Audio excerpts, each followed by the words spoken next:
पक्ष नेतृत्वाचा विश्वास असल्याने उमेदवारीची चिंता नाही, असं शेवगाव पाथर्डीच्या आमदार मोनिका राजळे यांनी म्हटलंय।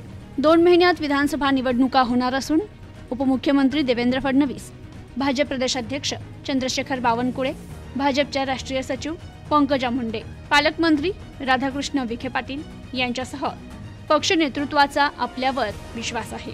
त्यामुळे उमेदवारीची चिंता करू नका। विधानसभा निवडणुकीत स्वतः उमेदवार समजून भाजप महायुतीच्या उमेदवाराला विजयी करा, असं आवाहन आमदार मोनिका राजळे यांनी केले। तोंडोळी येथील श्री क्षेत्र हरिहरेश्वर येथील श्रावण महिन्यानिमित्त राजळे कुटुंबियांच्या वतीनं 30 वर्षापासून दरवर्षी महापूजा आणि अभिषेक करून स्नेह मेळाव्याचं आयोजन करण्यात येतं। यावर्षीही राहुल राजळे यांनी महापूजा करत अभिषेक केला। त्यानंतर मेळाव्यात आमदार मोनिका राजळे बोलत होत्या।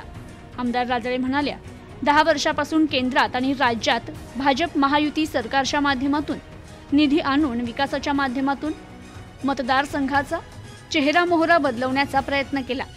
पक्षाशी प्रामाणिक राहत सर्व उपक्रम राबवले। जातीपातीचं राजकारण केलं नाही, मनात राग कधी धरला नाही। प्रत्येकाचं समाधान करण्याचा प्रयत्न केला। मात्र ज्यांचं समाधान झालं नाही त्यांचंही आगामी काळात नक्कीच समाधान करू।